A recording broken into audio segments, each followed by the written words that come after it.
नमस्कार साथियों, राधे राधे, जय श्री कृष्णा। स्वागत है आप सभी का एनडीसी क्लासेस के इस निःशुल्क ऑनलाइन प्लेटफॉर्म पर। तो कैसे हैं आप सभी लोग? उम्मीद करता हूँ स्वस्थ और मस्त होंगे। तो आज की जो अपनी क्लास है वो पेपर सॉल्यूशन नंबर 11 है। इसको हम करेंगे 10 नंबर, 10 क्वेश्चन, मतलब 10 पेपर तक हमने आराम से कर लिए हैं और आसानी से चीजें समझ ली हैं। तो वहां पे आपको किसी प्रकार की मेरे हिसाब से कोई दिक्कत समस्या नहीं आई होगी। चाहे अपने मैनेजमेंट के क्वेश्चन हो, चाहे हिंदी क्वेश्चन हो, चाहे मैडम आपको जीके क्वेश्चन करवा रहे हो, चाहे आपको सर दीपक सर आपके वो मैथ रीजनिंग और आपके साइंस के क्वेश्चन करवा रहे हैं। तो सारे मतलब कह सकते हैं कि 75 क्वेश्चन को अपने किस प्रकार से कवर कर सकते हैं। इनको कवर करना है, ऐसा नहीं है कि हम सब चीजों को, कुछ चीजें ऐसी भी होती है जैसे छोड़नी भी पड़ सकती है। कईयों को लगता है कि साइंस टफ है, कईयों को लगता है कि इंग्लिश टफ है, लेकिन उनके भी जो पार्ट आसानी से समझ में आने वाले पार्ट होते हैं उनको हमें पढ़ना पड़ता है। जैसे हम बात करें, जैसे साइकोलॉजी और मैनेजमेंट है, तो साइकोलॉजी और मैनेजमेंट तो छोड़ने वाला सब्जेक्ट बिल्कुल भी है ही नहीं। और हिंदी तो अपना खुद का सब्जेक्ट है, तो ये सब्जेक्ट तो बिल्कुल छोड़ने वाले है नहीं। तो इनको तो अपने को पूरा का मजबूत करना है, इन चीजों को। तो हमें इन चीजों को क्या करना है, मजबूत करना है। अब आगे पेपर ये तो हो गए, मतलब 11 नंबर पेपर है, 12 नंबर भी होगा शायद। मतलब ये पेपर तो हो गए। अब आगे क्या, तो आगे किस प्रकार के नीतियां अपनानी है आपको। उससे पहले आपका 1 जून को परीक्षा होने वाली है। तो 1 जून को परीक्षा होने वाली है, उसके लिए आपको क्या करना है, इसको स्क्रीनशॉट ले लो। इसको क्या करना है, आपको स्कैन करना है, फिर आप सीधा क्या कर सकते हो, यहाँ पर एप्लीकेशन में जाके आप रजिस्ट्रेशन कर सकते हो आप। तो उसके बाद में 1 जून को अब जो होने वाली परीक्षा है वो आपके आगे के लिए एक प्रकार से कह सकते हैं कि मार्गदर्शन का काम करेगी, आपका मूल्यांकन करेगी। तो मूल्यांकन का काम ये कर रही है परीक्षा, 1 जून को होने वाली परीक्षा है वो कर रही है। तो आपको ये टेस्ट होने के बाद जो 1 जून को आपका मूल्यांकन का काम जो करेगी परीक्षा, तो उसके बाद में आपको टाइम मिलेगा कितने दिन का, कह सकते हैं 20-22 दिन का टाइम मिलेगा, क्योंकि 23 जून को परीक्षा है अपनी। तो 20-22 दिन के अंदर हम किन चीजों पर और काम कर सकते हैं।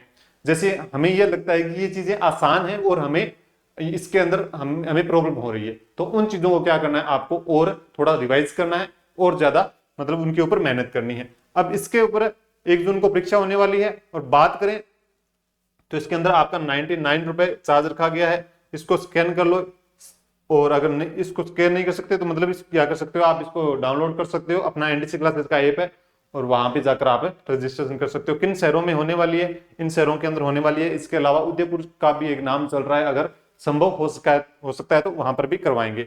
ठीक है, तो कोई दिक्कत समस्या मेरे हिसाब से यहाँ नहीं होनी चाहिए। और इसके अंदर आपको प्रथम पेपर व द्वितीय पेपर दोनों प्रोवाइड करवाए जाएंगे, और द्वितीय पेपर आपका किसका होगा, हिंदी का होगा।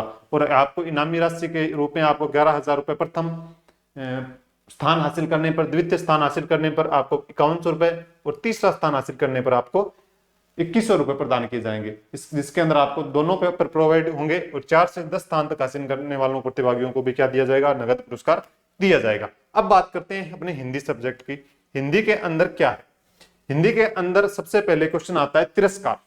तो तिरस्कार का सही संधि विच्छेद है। तिरस्कार शब्द का सही संधि विच्छेद क्या है, तिरस धनकार, त्रह धनकार, तिह धनकार या तिर धनकार। तो आपको पता है ये एक विसर्ग संधि का उदाहरण है। किसका है, विसर्ग संधि का उदाहरण है।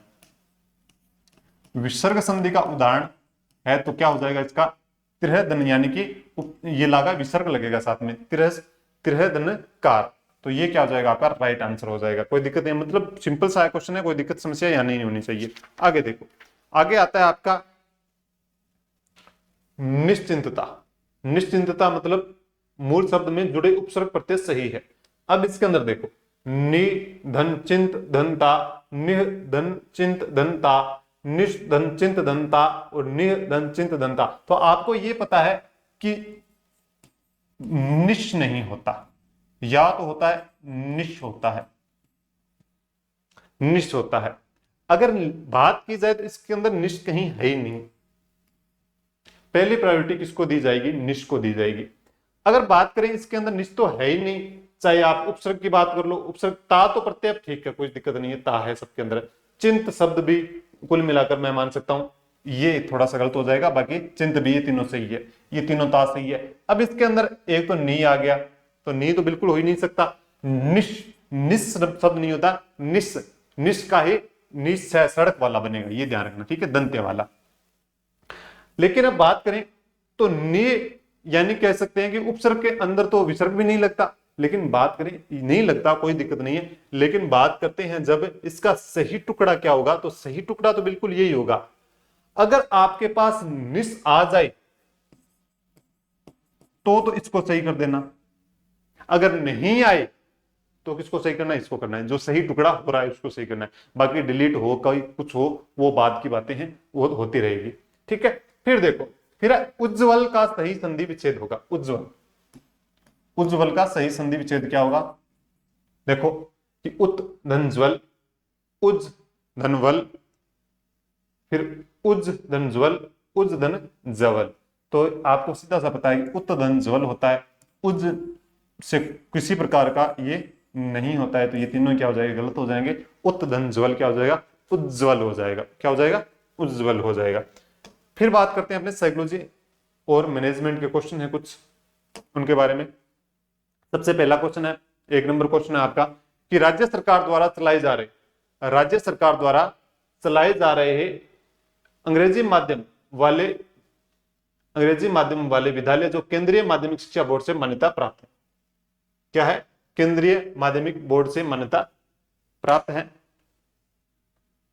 राज्य सरकार द्वारा चलाए जा रहे अंग्रेजी माध्यम वाले विद्यालय जो केंद्रीय माध्यमिक शिक्षा बोर्ड से क्या है, मान्यता प्राप्त है, उत्कृष्ट केंद्र के रूप में स्थापित हुए हैं, वे हैं।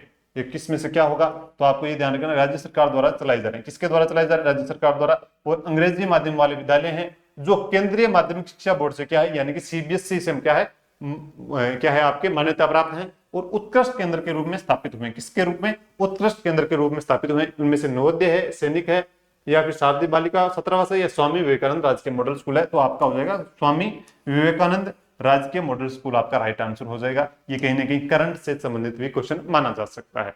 कौन सा, ये क्वेश्चन। ठीक है, विद्यालय का स्पार्क प्लग किसे कहा जाता है, विद्यालय का स्पार्क प्लग किसको कहा जाता है, समय सारणी को कहा जाता है। श्यामपट्ट को क्या कहते हैं, शिक्षक का मित्र कहते हैं इसको, शिक्षक का मित्र कहा जाता है इसको। और एक क्वेश्चन और पूछ लिया जाए कि विद्यालय का हृदय किसको कहते हैं, तो ये कहा जाता है पुस्तकालय को। किसको कहा जाता है, पुस्तकालय को विद्यालय का हृदय कहा जाता है। बस इतनी सी बात है। आगे देखो, और नाड़ी तंत्र किसको कहा जाता है, शिक्षक को नाड़ी तंत्र कहा जाता है। किसको, शिक्षक को नाड़ी तंत्र कहा जाता है। प्रबंध प्रक्रिया का सूत्र, अब देखो ये क्वेश्चन आ गया, बार बार क्वेश्चन आता है और बार बार आता है, तो इसका मतलब पूछा जाएगा, 100% पूछा जाएगा, किसी प्रकार का शक नहीं है इसके अंदर। और किसी न किसी अपने जो इसके अंदर 4 से 5 पेपर होंगे कुल टोटल, उसमें से एक में से पक्का इसी टपक पड़ेगा। तो प्रबंध प्रक्रिया का सूत्र PO-CCC किसने दिया, ये तो पूछ लिया जाएगा। PO-CCC किसने दिया, सबको पता चल जाएगा। लेकिन अगर पूछ दिया जाएगा POCC यानी कि पहले सी का अर्थ क्या है, दूसरे सी का, तीसरे सी का, तो वहां पर दिक्कत हो जाएगी। ये दिया तो हेनरी फ्योल ने है। बात की जाए POCC की, तो पहले का तो आपको पता है प्लानिंग होता है। प्लानिंग को क्या कहते हैं, योजना निर्माण बोलते हैं जिसको, प्लानिंग को। फिर दूसरा आ जाएगा आपका ऑर्गेनाइजेशन, ऑर्गेनाइजेशन को क्या बोलते हैं, संगठन भी बोलते हैं। तीसरा आ जाएगा आपका कमांड आ जाएगा, जिसको आदेश बोलते हैं। आदेश भी लिखा मिल सकता है आपको कहीं, आपको समादेश भी लिखा हुआ मिल सकता है। ठीक है, फिर आ जाएगा कोऑर्डिनेशन। कोऑर्डिनेशन का मतलब होता है समन्वय होता है, समन्वय। फिर बात आती है आपकी कंट्रोल यानी नियंत्रण। तो ये सब के सारे किसने दिए थे, आपके दिए थे आपके हेनरी फ्योल ने। अब आती है पोस्ट कोर्ब। पोस्ट कोर्ब, तो पोस्ट कोर्ब की अवधारणा किसने दी थी, ये दी आपकी लुथर गुलिक ने। किसने दी थी, लुथर गुलिक ने। और एक नाम और आता है आपका एल उर्विक। एल उर्विक, इन्होंने क्या दी थी, इसकी अवधारणा दी थी, यानी कि इसके काम कितने बताए थे, 7 बताए थे। पी का पहला बताया था प्लानिंग बताया था, ऑर्गेनाइजेशन बताया था, स्टाफिंग बताया था, डायरेक्टिंग बताया था जिसको निर्देशन बोलते हैं।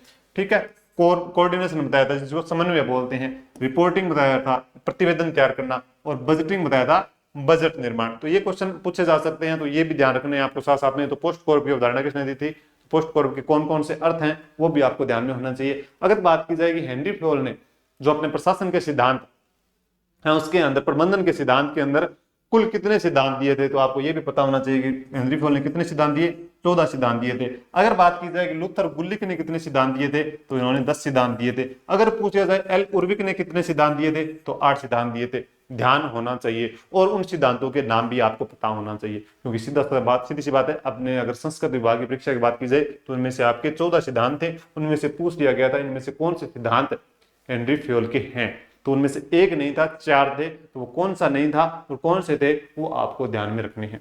ठीक है, फिर देखते हैं आपके राजस्थान में विद्यालय योजना कब से चल रही है। राजस्थान में विद्यालय योजना कब से चल रही है, ये बात की जाए तो आपको ये पता होना चाहिए कि 66, 96, 68, 88 या 78, तो ये आपकी 68 से चल रही है। और बात की जाए ये राजस्थान में 1968 से तो विद्यालय योजना चल रही है, जिसको समूहनयन भी योजना भी बोल सकते हैं। क्या बोल सकते हैं? समूहनयन योजना भी बोलते हैं, समूहनयन योजना, या इसको संस्थागत योजना भी बोल सकते हैं, या संस्थागत नियोजन भी बोल सकते हैं। बात की जाए ये तो 1968 में चल रही है, लेकिन 1972 से क्या है, ये पूरे राजस्थान में लागू है। 1972 से तो क्या हो जाएगी, ये पूरे राजस्थान में लागू हो जाएगी। ठीक है, या कह सकते हैं कि इसको विद्यालय योजना की सिफारिश सबसे पहले किसने की थी, अगर ये पूछा जाए तो विद्यालय योजना की सिफारिश किसके द्वारा की गई थी, तो कौन सा आयोग था, बताओ जल्दी से बताओ आप, कौन सा होगा? मुदालियर शिक्षा आयोग, मुदालियर शिक्षा आयोग 1952-53 का था जो। अगर बात की जाए ये तो हो गया आपकी विद्यालय योजना की सिफारिश हो गई। अगर बात की जाए कि शैक्षणिक योजनाएं हैं, जो मतलब शिक्षा से संबंधित जो भी योजनाएं हैं, उनको सफल बनाने के लिए पहल के रूप में सिफारिश किसके द्वारा की गई थी, वो की गई थी आपकी कोठारी आयोग द्वारा। ठीक है, कोठारी शिक्षा आयोग की सिफारिश पर। ठीक है, शैक्षणिक योजनाओं को सफल बनाने की पहल कोठारी शिक्षा आयोग की सिफारिश के बाद की गई थी, ये बात ध्यान रखनी है। सबसे पहले बात आ जाए तो शैक्षणिक योजनाओं को सफल बनाने के तौर पर आ जाए तो कोठारी शिक्षा आयोग, अगर विद्यालय योजना की सीधी सिफारिश पूछी हो जाए तो मुदालियर शिक्षा आयोग आ जाएगा। ठीक है, लक्ष्मण मुदालियर जिनके क्या थे, अध्यक्ष थे। फिर बात करते हैं नेतृत्व शैली को प्रभावित करने वाले कारक कौन से हैं। आपको पता है नेतृत्व शैलियां बताई थी और बड़ी गजब की शैलियां हैं वो, और वहां से क्वेश्चन आ जाएगा और क्वेश्चन ये आया हुआ क्वेश्चन है। ध्यान रखना कि नेता का व्यक्तित्व क्या उसको प्रभावित करता है, व्यक्ति किस प्रकार का है, वो लोकतांत्रिक है, प्रजातांत्रिक है, तानाशाही है, निरंकुश है, किस प्रकार का है, तो वो भी क्या करता है, प्रभावित करता है। नेतृत्व शैली को क्या प्रभावित करते हैं, बिल्कुल नेता का व्यक्तित्व किस प्रकार का है। नेता का व्यक्तित्व डिसाइड करता है कि वो प्रजातांत्रिक होगा, निरंकुश होगा, तानाशाही होगा, वो सारी चीजें आ जाएगी। फिर बात आती है समूह सदस्यों की व्यक्तित्व, यानी कि जो समूह सदस्य हैं, जिस नेता के अंडर जो काम कर रहे हैं कर्मचारी, उनका व्यक्तित्व किस प्रकार का होना चाहिए।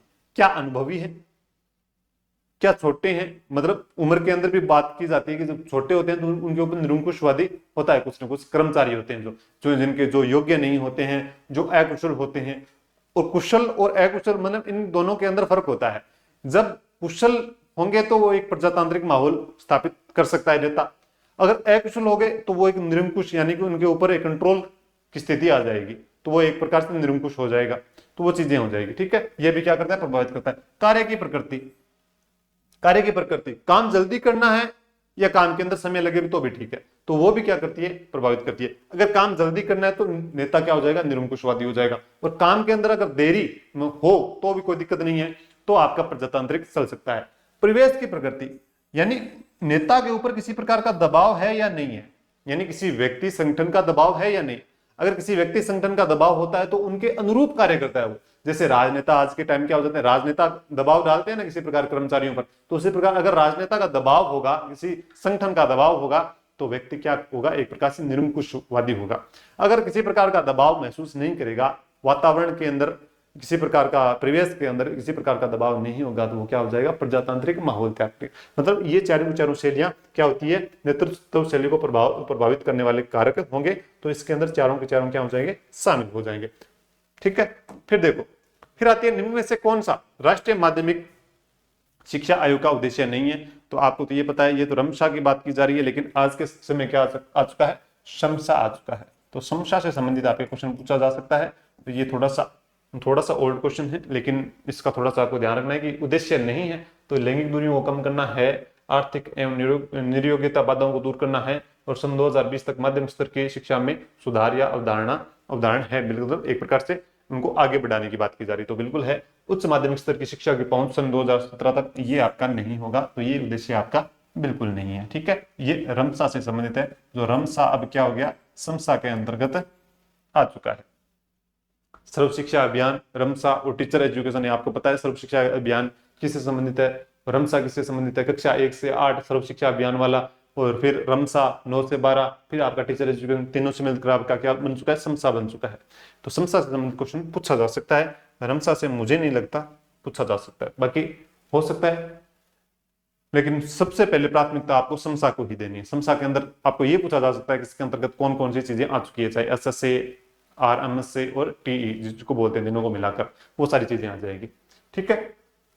फिर देखो, फिर है निम्न में से कौन सा कथन विद्यालय प्रबंधन समिति के बारे में सत्य नहीं है। निम्न में से कौन सा कथन विद्यालय प्रबंधन समिति के बारे में सत्य नहीं है, ये पूछा गया है। क्वेश्चन नंबर है 64 नंबर क्वेश्चन कह रहा है कि विद्यालय के पड़ोस में लोगों को बालकों के अधिकारों के विषय में सरल तरीके से बताना। बिल्कुल सही बात है कि विद्यालय के पड़ोस में लोगों को, यानी कि विद्यालय के पड़ोस के अंदर भी लोगों को बताना है कि चीजें किस प्रकार से हो रही है, यानी कि जो बालकों के अधिकारों के विषय में सरल तरीके से, यानी कि उनके आसपास है, उनसे संबंधित, शिक्षा से संबंधित लोगों को क्या करना है, एक प्रकार से जागरूक करना है। तो बिल्कुल काम करता है एसएनसी, ठीक है। विद्यालय प्रबंधन समिति यानी एसएनसी की बात की जा रही है, स्कूल मैनेजमेंट कमेटी की बात की जा रही है, ठीक है। फिर बात आती है नामांकन एवं उपस्थिति को सुनिश्चित करना। बिल्कुल, नामांकन व उपस्थिति को सुनिश्चित करने का काम कौन करेगा, आपके ये इस कमेटी करेगी, एसएनसी करेगी। विद्यालय में मध्याह्न भोजन योजना का प्रबोधन बिल्कुल किया जाएगा। अध्यापक प्रशिक्षण की योजना तैयार करना, ये अध्यापक प्रशिक्षण की योजना तैयार नहीं करता, स्कूल से संबंधित जो भी कार्य हैं वो काम करेगा एसएमसी, लेकिन अध्यापक प्रशिक्षण से संबंधित ये योजना तैयार करने में सक्षम नहीं है, कौन, एसएमसी। फिर बात करते हैं शिक्षा का अधिकार अधिनियम 2009 में अध्यापकों के लिए न्यूनतम कार्य घंटे सप्ताह वर्णित है। तो ये सबको पता है, आपके नोट्स के अंदर लास्ट लाइन, आपके नोट्स जो मैनेजमेंट के नोट्स है उसके लास्ट लाइन ये लिखी हुई है कि शिक्षा का अधिकार अधिनियम 2009 में अध्यापकों के लिए न्यूनतम कार्य घंटे प्रति सप्ताह वर्णित कितने हैं, तो 45 शिक्षण घंटे एवं तैयारी के घंटे। केवल शिक्षण घंटे नहीं आएगा, ध्यान रखना, शिक्षण एवं तैयारी के घंटे दोनों शामिल होंगे, कितने, प्रति सप्ताह 45 डेज। फिर देखो, फिर निम्न में से कौन सा सिद्धांत TQM से संबंधित नहीं है, टोटल क्वालिटी मैनेजमेंट से संबंधित नहीं है, ठीक है, संपूर्ण गुणवत्ता प्रबंधन से संबंधित नहीं है। ग्राहक केंद्रित सिद्धांत, बिल्कुल ये सिद्धांत ग्राहक केंद्रित होता है। प्रक्रिया उपागम भी होता है, बिल्कुल होता है, प्रक्रिया उपागम होता है। क्यों होता है, यानी कि उस चीज तक पहुंचने के लिए, क्या कह सकते हैं, किसी चीज को अप्लाई करने के लिए, किसी चीज को बनाने के लिए प्रक्रिया बिल्कुल इंपॉर्टेंट होती है, तो प्रक्रिया उपागम सिद्धांत होता है। निरंतर सुधार का सिद्धांत, सुधार की आवश्यकता होती है, यानी कि किसी भी चीज कभी भी पूर्ण नहीं होती, एक प्रकार से कोई भी चीज कभी भी पूर्ण नहीं हो सकती है, तो निरंतर सुधार की आवश्यकता होती रहती है। किसी भी चीज को, लक्ष्य को पाने के बाद भी उसके अंदर सुधार की आवश्यकता होती रहती है, तो निरंतर सुधार होता है। तो वर्गीकृत दृष्टिकोण का सिद्धांत ये नहीं होगा। वर्गीकृत यानी किसी चीजों को टुकड़ों में बांट नहीं सकते, वर्गीकृत नहीं कर सकते हैं, तो एक नजरिए से देख सकते हैं, अलग अलग नजरिए से उसको नहीं देखा जा सकता है, तो वर्गीकृत दृष्टिकोण बिल्कुल नहीं होना चाहिए। तो ये क्या हो जाएगा, आपका सही हो जाएगा 4 नंबर। फिर बात करते हैं कि शिक्षा का अधिकार अधिनियम 2009 के मान व मानकों के अनुसार प्राथमिक स्तर यानी कक्षा 1 से 5 के 200 छात्रों के लिए शिक्षकों की संख्या होगी। तो आपको सबसे पहले तो ये पता होना चाहिए कि छात्र शिक्षक अनुपात कितना होना चाहिए, कक्षा 1 से 5 तक 30 अनुपात है। लेकिन जब 150 स्टूडेंट हो तो शिक्षक कितने हो जाएंगे, 5 हो जाएंगे। लेकिन 150 से 200 हो तो भी कितने हो जाएंगे, तो भी 5 शिक्षक होंगे, तो भी कितने हो जाएंगे, 5 शिक्षक हो जाएंगे। लेकिन 150 से ऊपर होने पर एक क्या आ जाएगा, आपका प्रधानाध्यापक आ जाएगा। प्रधानाध्यापक भी बोल सकते हैं या आप बोल सकते हैं, आप इसको संस्था प्रधान भी बोल सकते हैं, प्रधान अध्यापक भी बोल सकते हैं। तो 150 से 200 होने तक 5, 200 से ऊपर जाते ही अनुपात कितने में बदल जाएगा आपका? 40:1 में बदल जाएगा 200 से ऊपर जाने पर। 200 से अधिक छात्र जब होंगे तो अनुपात आपका 40:1 हो जाएगा। लेकिन अगर आपके 150 बच्चे हैं तब तक कितने रहेंगे? 5:30:1 का अनुपात रहेगा। लेकिन 150 से 200 होने तक आपके शिक्षक 5 ही रहेंगे, यानी कि यहाँ पे 150 5 लग रहा है। लेकिन 150 से ऊपर होने पर आपका एक प्रधानाध्यापक आ जाएगा, संस्था प्रधान आ जाएगा। तो 5 वो हो गए, एक ये हो गया, तो टोटल कितने हो जाएंगे? 6 हो जाएंगे। कितने हो जाएंगे टोटल? 6 हो जाएंगे। तो ये आ जाएगा आपका आंसर। फिर बात आती है कि SIQE का पूरा नाम। SIQE का पूरा नाम क्या है तो ये बताना है आपको। तो ये हो जाएगा state initiative for quality education. State initiative for quality education. अगर पूछा जाए इसका शुभारंभ कब किया गया तो 2015-16 में ये प्रारंभ किया गया था। कब प्रारंभ किया गया था? 2015-16 में इसको प्रारंभ किया गया था। अगर बात की जाए इस SIQE का संचालन किसके द्वारा किया जाता है या क्रियान्वयन किसके द्वारा किया जाता है?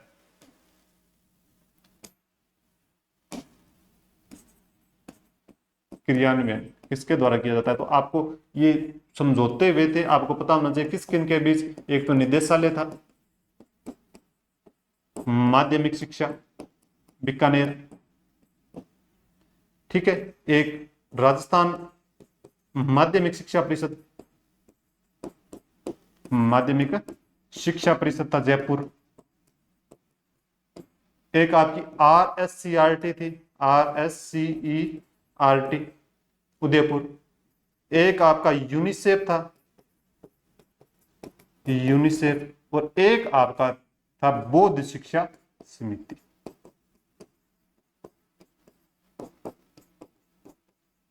ये SIQ के बारे में कुछ चीजें हैं। इसके अलावा बात की जाए संचालन तो परियोजना परिचालन समिति, राज्य शैक्षिक समूह, राज्य कार्यकारी समूह, जिला कोर ग्रुप, जिला शैक्षिक समूह, वो सारी चीजें आ जाएंगी जिनके आयुक्त क्या होते हैं? जिला जो परियोजना परिचालन समिति के अध्यक्ष होते हैं। जो राज्य कार्यकारी समूह के जो अध्यक्ष होते हैं वो अतिरिक्त आयुक्त होता है। राज्य शैक्षिक समूह की बात की जाए तो आपका RSCERT का निदेशक क्या हो जाएगा? उसका अध्यक्ष हो जाएगा। तो सारी चीजें हैं वो आपको जो क्लासेस करवाई गई है उसके अंदर आपको मिल जाएंगे मैनेजमेंट की, ठीक है। फिर देखो, फिर बात आती है कि IASE, IASE, IASE, CTE,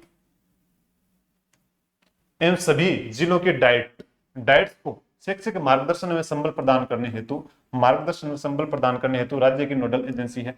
तो राज्य की नोडल एजेंसी इनको संबल प्रदान करता है, चाहे BSER हो उनको भी क्या करता है आपका ये संबल प्रदान करता है, चाहे आपका RSTB हो इनको भी करता है। तो ये इन सभी की नोडल एजेंसी के रूप में काम करता है SIERT, या इसको बोल सकते हैं RSCERT बोल सकते हैं। कोई दिक्कत समस्या यहां तक मेरे हिसाब से बिल्कुल नहीं है, बिल्कुल सिंपल से हैं, आसानी से आप इनको कर सकते हैं। फिर देखो, फिर है शाला प्रबंध समिति की मासिक बैठक होती है। तो आप सबसे स्कूल मैनेजमेंट कमेटी की बात की जा रही है कि इसकी मासिक बैठकें कब होती है? तो मासिक बैठक होती है द्वितीय शनिवार को, चौथे शनिवार को, पूर्णिमा को या अमावस्या को। तो सबसे पहले तो इसका आंसर क्या निकलेगा आपका?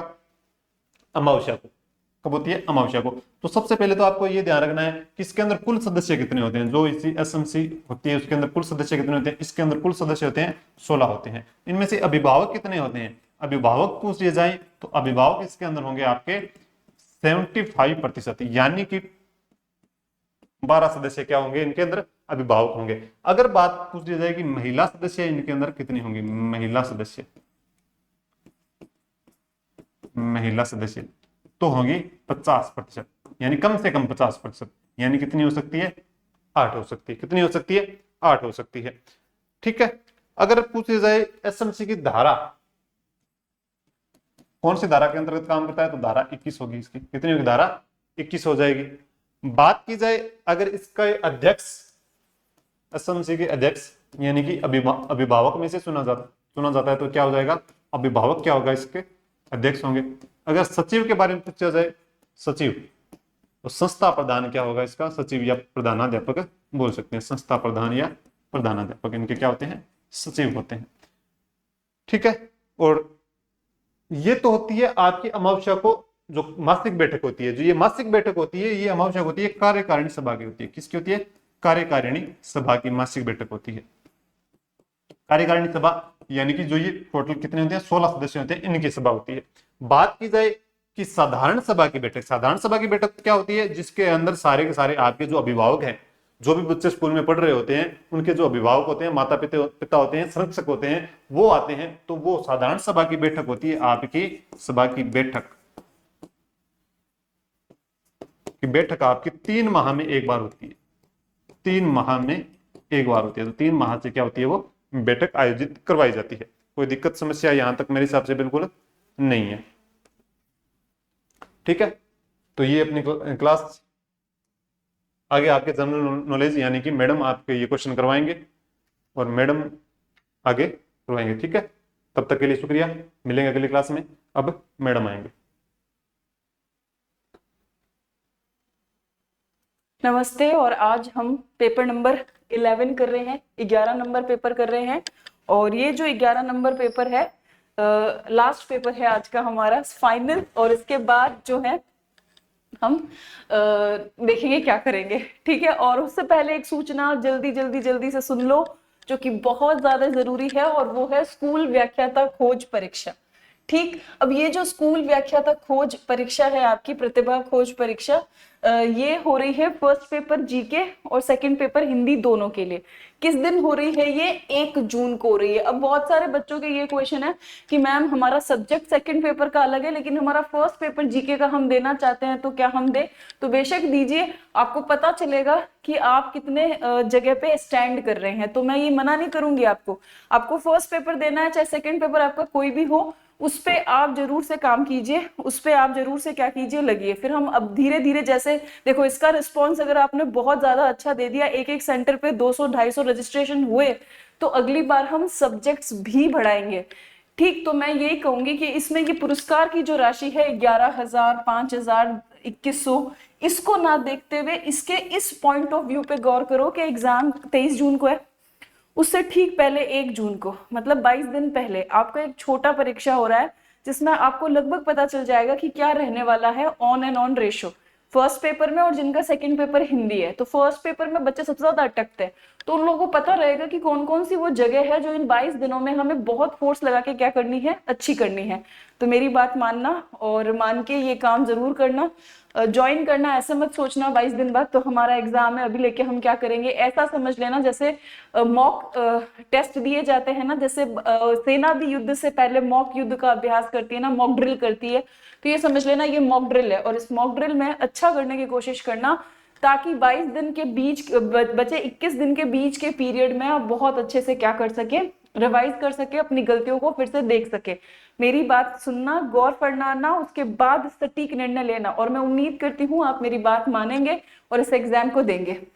अब ये ऑनलाइन ऑफलाइन फॉर्मेट में कहाँ होने वाला है? बीकानेर, नौहर, सूरतगढ़, जोधपुर, बाड़मेर और जयपुर। ठीक है, अब ये रजिस्ट्रेशन के लिए आपको ऐप डाउनलोड करना पड़ेगा एनडीसी क्लासेस का, वहीं आपका क्या होगा, रजिस्ट्रेशन होगा। ठीक, या आप ये क्यूआर कोड को क्या कर सकते हो, स्कैन कर सकते हो। चलें आगे, चलो।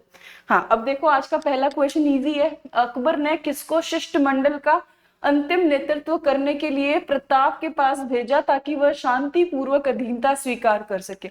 तो ये क्वेश्चन हमने बहुत बार देख लिया। इसका सही आंसर क्या होगा? टोडरमल। सबसे लास्ट में किसको भेजा गया था? टोडरमल जी को। फिर देखो वर्ष 2024 का बुकर पुरस्कार किसने जीता? तो वर्ष 2024 का जीता था समांथा हार्वे ने, ऑर्बिटल के लिए। कौन सी बुक के लिए? ऑर्बिटल के लिए। अब आपको क्या ध्यान रखना है, 2024 के बाद 2025 का आ गया है, और ये तो मोस्ट इंपॉर्टेंट है, 100% पूछे जाने वाला क्वेश्चन है। अब मैं ये क्यों कह रही हूँ, 2025 का जो बुकर प्राइज है वो इंडियन है, उसको मिला है, और उसमें भी बहुत ज्यादा इंपॉर्टेंट चीज जो है वो मैं अभी बता रही हूँ। देखो ये मिला है इस बार बानू मुश्ताक को। किसको मिला है? बानू मुश्ताक। उनका जो कन्नड़ कहानी संग्रह है, कन्नड़ लघु कहानी संग्रह, जिसका इंग्लिश अनुवाद है हार्ट लैम्प। क्या है इंग्लिश अनुवाद? हार्ट लैम्प है, हार्ट लैम्प, इसे मिला है। तो बानू मुश्ताक जी को मिला है। उनके हार्ट लैंप को। और पहली बार बुकर प्राइज में ऐसा हुआ है, पहली बार कि किसी लघु कहानी संग्रह को ये प्राइज दिया जा रहा है। हमेशा नोवेल को मिलता है, किसको मिलता है? नोवेल को, लेकिन पहली बार ये लघु कहानी संग्रह को मिल रहा है, इसलिए आरपीएससी 100% फर्स्ट ग्रेड के एग्जाम में इस पे क्वेश्चन बनाएगी। तो बानू मुश्ताक को मिला है। बानू मुश्ताक के साथ जो है उनके अनुवादक जिन्होंने इस कन्नड़ कहानी संग्रह को अंग्रेजी में अनुवाद करके हार्ट लैंप नाम दिया है, उनको भी दिया गया है। इनका भी नाम आपको याद रखना है, उनका नाम है दीपा भाष्ती। क्या नाम है? दीपा भाष्ती। तो अनुवादक और जो मेन कहानी लेखक है बानू मुश्ताक, उन दोनों को मिला है। अब हार्ट लैंप है क्या? हार्ट लैंप के अंदर दक्षिण भारत की जो मुस्लिम समुदाय की महिलाएं हैं, उनका शादी के बाद का जो जीवन है वो कैसा चलता है, उसको लेकर ये छोटी छोटी कहानी लिखी गई है। तो ये 100% वाला क्वेश्चन है, तो आपको ध्यान रखना है, क्योंकि हमेशा नोवेल को मिलता है। आर्बिटल भी एक नोवेल था, लेकिन पहली बार बुकर प्राइज, बुकर प्राइज जो है वो किसको दिया जा रहा है? वो दिया जा रहा है पहली बार किसे दिया जा रहा है? शॉर्ट स्टोरी को, लघु कहानीज को, शॉर्ट स्टोरीज को। और कौन सी शॉर्ट स्टोरीज है? Heart lamp. ये किसने अनुवादित की है? दीपा भाष्ती ने। लेकिन मूल रूप से किसकी है? तो दीपा भाष्ती को भी मिला है। मूल रूप से ये किस में लिखी गई है? कन्नड़ में लिखी गई है, कन्नड़ में। और लिखी किसने है? बानू मुश्ताक ने। इन्होंने लव मैरिज की थी, और मुस्लिम कम्युनिटी में लव मैरिज करना बहुत बहुत बड़ी बात होती है, तो हमें याद रखना है, ठीक है। तो ये सारी रामायण जो है वो दिमाग में छाप लेना। वैसे मुझे पता है आप लोग बहुत मेहनती हो, याद रखोगे। आगे चलते हैं। हाँ, अब देखो, पुस्तक Draupadi Murmu from tribal hinterlands to Raisina Hills के लेखक कौन है? तो इस किताब की लेखक है कस्तूरी रे। ठीक, चलो।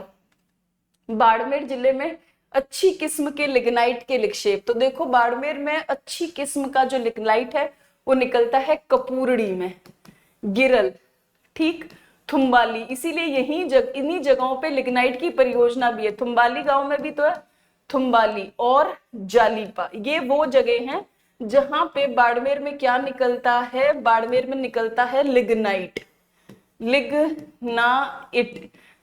निकलता है। तो बेसिकली सही आंसर क्या होगा? कपूरड़ी। तो करेक्ट। आगे चले। बरसिंहसर बीकानेर में है, मेड़ता नागौर में है, और पलामा लिख दिया है, पलाना होना चाहिए था। फिर देखो, बीकानेर महाराजा रायसिंह ने रायसिंह महोत्सव ग्रंथ के आरंभ में राव सीहा से लेके रायसिंह तक की वंशावली लिखी है। कौन सी भाषा में? तो रायसिंह महोत्सव जो है वो आपका लिखा गया है संस्कृत लैंग्वेज के अंदर। कौन सी लैंग्वेज के अंदर? संस्कृत। कौन सा पर्यटन केंद्र और स्थान सुमेलित नहीं है? तो जसवंतथड़ा जोधपुर में है, बिल्कुल। स्वर्ण कोठी, सुनहरी कोठी टोंक, रानी जी की बावड़ी बूंदी, रानी नाथावती की बावड़ी बूंदी। लेकिन मेहरानगढ़ बीकानेर में नहीं है, ये है जोधपुर का किला है ना। चिड़िया टूक पहाड़ी पर है, और मयूर ध्वजगढ़ भी बोलते हैं इसको। फिर देखो, गोपीलाल यादव, ठाकुर देशराज, रेवती शरण उपाध्याय राजस्थान के किस प्रजामंडल आंदोलन से संबंधित रहे हैं? तो राजस्थान के किस प्रजामंडल आंदोलन से है? भरतपुर से। ठीक है, आगे चले। चलो, निम्नलिखित में से कौन सा गोवंश की नस्ल और राजस्थान का क्षेत्र? तो देखो, करते हैं इसको भी बहुत अच्छे से। थार पारकर पश्चिमी राजस्थान, बिल्कुल करेक्ट है। राठी उत्तर पश्चिमी, बिल्कुल। हरियाणा का जो राठ क्षेत्र है उस साइड लगती है राठी, और बेस्ट A2 मिल्क बनता है इसका। कांकरेज, ये पता है पूरी गांव में जितनी भी गायों की नस्ल है ना, अगर उनकी मिस वर्ल्ड की प्रतियोगिता हो, गायों की जितनी भी नस्ल है उनकी अगर कौन सी ब्यूटी कॉन्टेस्ट हो, मिस वर्ल्ड की प्रतियोगिता हो, तो फिर मेरे को लगता है कांकरेज जो है वो मिस वर्ल्ड बननी चाहिए। बहुत खूबसूरत, बेहद खूबसूरत है ये, इतने सुंदर सींग और इतना गजब का जॉ लाइन चेहरा। और तो ये कांकरेज जो है ये दक्षिण पूर्वी नहीं है, ये है दक्षिणी पश्चिमी राजस्थान में, गुजरात से सटे इलाकों में, जालोर वाले साइड है ना, सिरोही वाले साइड, दक्षिण पश्चिमी राजस्थान में मिलती है। और मैं तो इसे बोलती हूँ कि अगर गायों की मिस वर्ल्ड प्रतियोगिता हो तो जो मिस वर्ल्ड बनेगी ना वो कौन सी गाय होगी? कांकरेज। इतनी ब्यूटीफुल लगती है मुझे वो जो सींग और वो जॉ लाइन, भाई मैं तो एकदम फैन हूँ कांकरेज गायों की। और ये बीमार भी कम होती है, ठीक है, स्लिम ट्रिम और बहुत मस्त ब्यूटी बॉडी मेंटेन करी है इन गायों ने। फिर देखो, गिर बिल्कुल सही है, मध्यवर्ती और दक्षिण पूर्वी, तो जो गलत है वो थर्ड है।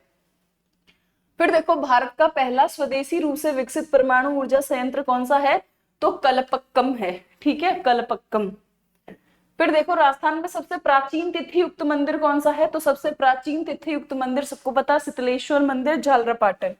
फिर किस शैली में चमकीले पीले कलर, है ना, जब देखूं बनारी लाल पीली अखियां, देखो मेरे को ये पता है गाने से ही याद हुआ था, मेवाड़ शैली का जो कलर है ना, ये जो गाना है ना, जब देखूं बनारी लाल पीली अखियां मैं नहीं डरूं सा, तो मेरे को भी, और पता है मैं नहीं डरूं सा से मुझे याद आया कि मुगलों से कभी डरे ही नहीं प्रताप, है ना, प्रताप ने बोला कि मैं नहीं डरता मुगलों से, आ जाए वो, मैं लड़ूंगा अपनी मातृभूमि की रक्षा के लिए, और मेरी मातृभूमि है, मैं अधीनता स्वीकार नहीं करूंगा।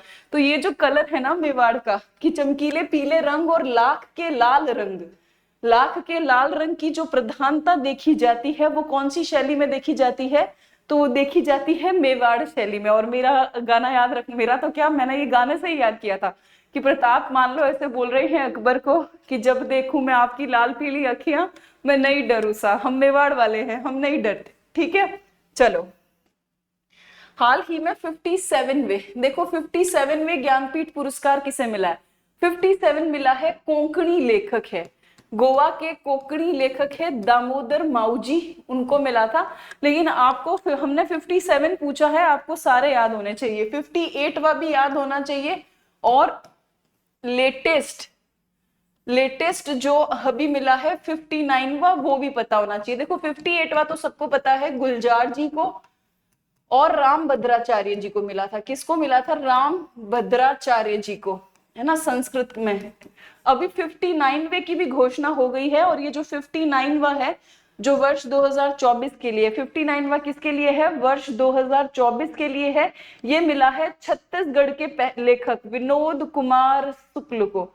किसको मिला है, विनोद कुमार शुक्ल को, याद रखना। और हिंदी साहित्य से ज्ञानपीठ पुरस्कार 59वें प्राप्त करने वाले ये 12वें व्यक्ति हैं। कितने नंबर व्यक्ति हैं, 12वें व्यक्ति हैं, ये भी आपको याद रखना है। छत्तीसगढ़ के पहले व्यक्ति, ठीक है, छत्तीसगढ़ के पहले है, कहां से, ये हमारे प्यारे छत्तीसगढ़ से, छत्तीसगढ़ से ये हैं, और ये छत्तीसगढ़ के पहले व्यक्ति, अब जो भी छत्तीसगढ़ से एग्जाम देगा टीचर ग्रेड का उनके आएगा, तो छत्तीसगढ़ के ये पहले व्यक्ति हैं जो कि विनोद कुमार शुक्ल, जिनको ये प्राइज मिला है 59वां, और याद रखना है 59वां ज्ञानपीठ पुरस्कार विनोद कुमार शुक्ल, और हिंदी साहित्य से ये 12वें व्यक्ति हैं। कितने नंबर व्यक्ति हैं, 12वें। आगे चले, चलो 2011 की जनगणना के अनुसार निम्नलिखित में से किस जिले में अनुसूचित जाति का प्रतिशत सर्वाधिक था, सिंपल क्वेश्चन, गंगानगर आंसर, ठीक। चलो भारत के राष्ट्रपति का पद शासकीय प्रणालियों के किस संयोग को चरितार्थ नहीं करता, मतलब कौन सी चीज जो है ऑप्शन की वो भारत के राष्ट्रपति के साथ मैच नहीं होती है ना, मैच नहीं कर रही है, तो कौन सी मैच नहीं कर रही है, संसदीय गणतंत्र मैच कर रही है, गणतंत्र और लोकतंत्र मैच कर रहा है, संघीय और संसदीय मैच कर रहा है, लेकिन अध्यक्षात्मक भारत में नहीं। कहाँ है, यूएसए में। वन शॉट अगर आपने देखी है तो मैंने बता दिया था उस वक्त। और गणतंत्र तो है लेकिन कौन सा नहीं है, अध्यक्षात्मक नहीं है, तो दोनों सही नहीं होने की वजह से आंसर क्या हो गया, फोर्थ, ठीक, पेयर सही नहीं है ना, इसलिए फोर्थ। फिर देखो राजस्थान में न्यूनतम दैनिक तापांतर, देखो कम दैनिक तापांतर कौन से महीनों में दिखता है, जब मॉनसून होता है। क्या होता है, मॉनसून। तो मॉनसून के महीने कौन से हैं, जुलाई और अगस्त। तो 34 का आंसर हमारा क्या होगा, 34 का हमारा आंसर होगा 3। आगे चले, चलो निम्नलिखित में से किस वॉयसरॉय के काल में आईएनए, है ना, आईएनए मुकदमा चलाया गया, तो कौन से वॉयसरॉय के काल में चलाया गया, वेवेल के काल में, क्लियर। चलो फिर देखो निम्नलिखित में से कांग्रेस के किस अधिवेशन की अध्यक्षता सुभाष चंद्र बोस ने की थी, बेलगाम वाले की तो गांधी जी ने की थी, हरिपुरा है, कौन सा है, हरिपुरा अधिवेशन, ठीक। और फॉरवर्ड ब्लॉक की स्थापना 1 मई 1939 को किसने की थी, सुभाष चंद्र बोस ने की थी, ये आपको याद रखना था। फिर देखो पेरिस ओलंपिक 2024 में भारत ने कुल कितने पदक जीते, ऊंट के मुंह में जीरा बराबर, इतना सा पदक जीता, 6 टोटल कितने जीते थे, 6, जिसमें गोल्ड मेडल किसी ने नहीं जीता था, सिल्वर जो है वो जीता था आपके सिर्फ एक व्यक्ति ने, और वो कौन थे, नीरज चोपड़ा थे, ठीक है, बाकी बाकी जितने भी 4 थे वो ब्रॉन्ज मेडल थे। निम्नलिखित में से कौन सा कथन भारत छोड़ो आंदोलन के विषय में असत्य है, मतलब गलत है। पहला देखो, ये क्रिप्स इंडिया मिशन की असफलता के बाद आरंभ किया गया था, करेक्ट। अनेक जिलों में स्वतंत्र सरकारों की घोषणा की गई थी, करेक्ट। जेल में रहते हुए गांधी जी ने इस आंदोलन का नेतृत्व किया, गलत। जेल में रहते हुए गांधी ने नहीं किया था, गांधी के जेल जाने के बाद अन्य लोगों ने भूमिगत रहकर, अंडरग्राउंड रहकर इसका क्या किया था, नेतृत्व किया था। तो तीसरा स्टेटमेंट गलत है। फोर्थ भी पढ़ते हैं। कांग्रेस के समाजवादी दल के सदस्यों ने, देखो ये रहा, भूमिगत रहकर प्रतिरोध जारी रखा, तो ये स्टेटमेंट करेक्ट है, अभी मैंने बोल के भी बताया आपको। तो सही आंसर क्या होगा, थर्ड। फिर देखो, बारदोली सत्याग्रह, बारदोली सत्याग्रह किए जाने का कारण था। तो बारदोली सत्याग्रह किए जाने का कारण था अकाल राहत कार्यों का अभाव, अकाल के बावजूद लगान वसूली जारी रहना, नहीं, बढ़ी हुई लगान दरों का विरोध। जो लगान बढ़ाया गया था उसी का बारदोली सत्याग्रह में क्या किया गया था, विरोध किया गया था। चलो, असहयोग आंदोलन के विषय में निम्नांकित में से कौन सा कथन असत्य है, पढ़ते हैं। पहला देखो, यह एक जन आंदोलन था, बिल्कुल करेक्ट। इस आंदोलन के बाद गांधी जी कांग्रेस के शीर्ष नेता बन गए थे, ये भी बिल्कुल करेक्ट है कि गांधी जी जो है वो क्या बन गए थे, शीर्ष नेता बन गए थे।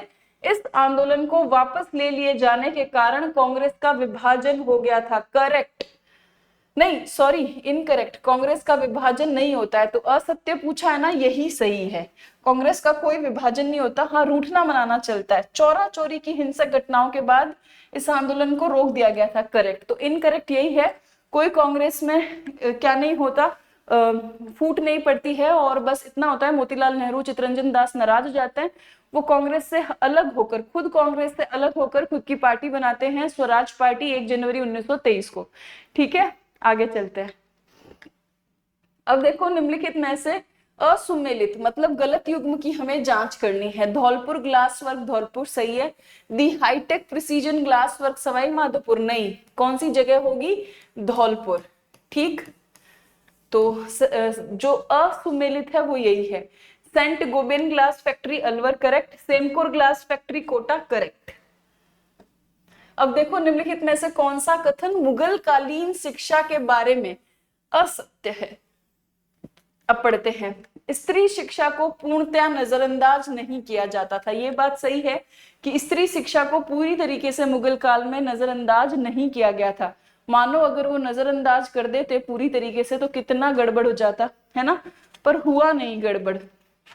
ठीक है, ये हमें ध्यान रखना है। फिर देखो, स्त्री शिक्षा हेतु अलग विद्यालय स्थापित, नहीं, ये काम नहीं किए गए थे, अलग से विद्यालय स्थापित नहीं किए गए थे। स्त्रियों को घर पे ही शिक्षा दी जा रही थी, स्कूल नहीं भेजा जा रहा था, इसलिए नजरअंदाज नहीं किया गया था। पर नए विद्यालय भी स्थापित नहीं किए गए थे। मुस्लिम बालिकाएं आरंभिक वर्षों में कुरान की शिक्षा लड़कों के साथ प्राप्त करती थी, करेक्ट। धनाढ्य वर्ग अपनी बच्चियों की शिक्षा हेतु, देखो ये आ गई, तो धनाढ्य वर्ग थे वो अपनी बच्चों की शिक्षा के लिए, जो लड़कियां थी उनकी शिक्षा के लिए घर पे ट्यूटर बुलाते थे, नियुक्त करते थे। तो ये भी सही है, ये भी सही है, बीच वाला जो है वो गलत है, और यही हमारा क्या होगा, आंसर होगा।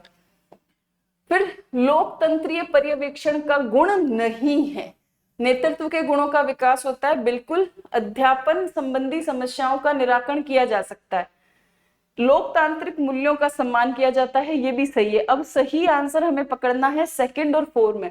अब देखो, लोकतंत्रीय पर्यवेक्षण मतलब लोकतंत्र में जब आप क्या करते हो, पर्यवेक्षण करते हो। पर्यवेक्षण का मतलब मौके पे जाकर क्या करते हो, कुछ चीजों को चेक करते हो कि ये चल रही है या नहीं चल रही। तो देखो, अगर आप किसी स्कूल में जा रहे हो तो पढ़ाने संबंधित जितनी भी समस्याएं हैं उनका निराकरण किया जा सकता है, करेक्ट। लेकिन अध्यापकों की मौलिकता में वृद्धि होगी इसकी कोई गारंटी नहीं है, इसलिए जो सही आंसर है वो कौन सा होगा, 4th होगा। ठीक है, आगे चलते हैं।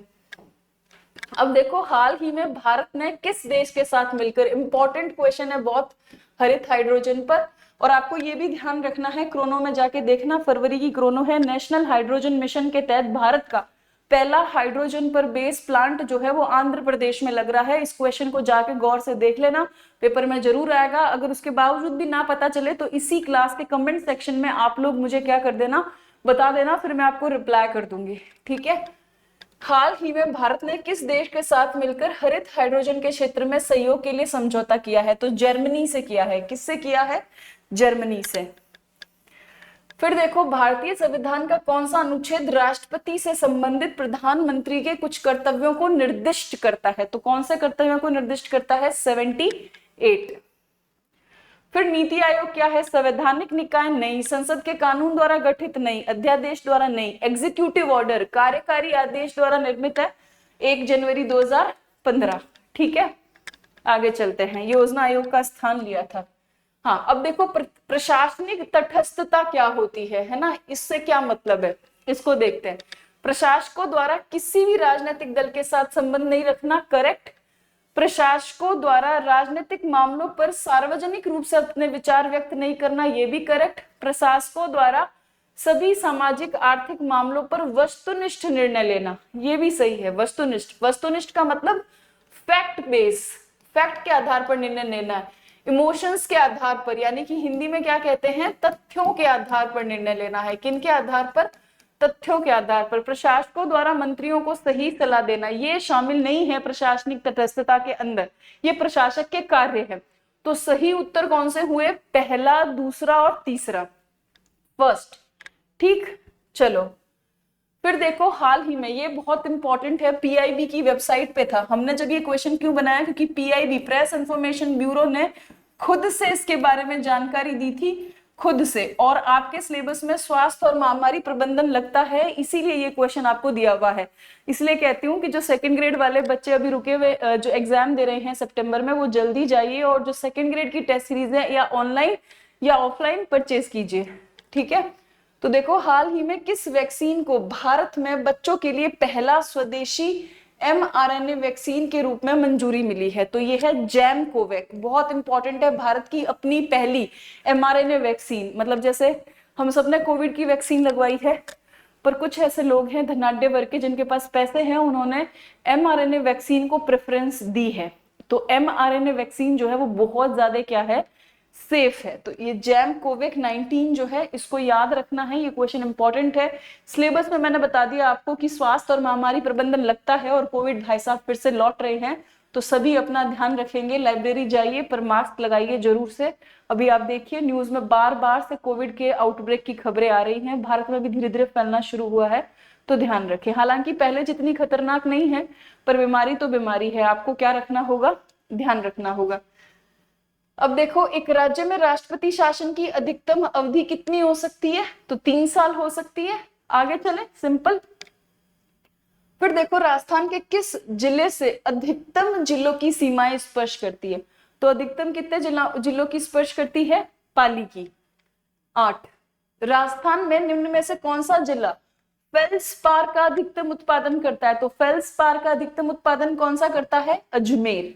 ठीक है, चलो। विश्व स्वास्थ्य संगठन का मुख्यालय कहाँ स्थित है? तो कहाँ स्थित है विश्व स्वास्थ्य संगठन का मुख्यालय? Geneva, Switzerland.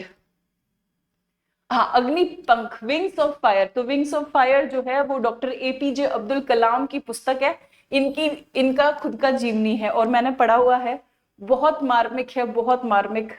एक जगह है जो मैं आपके साथ आज शेयर करना चाहूंगी।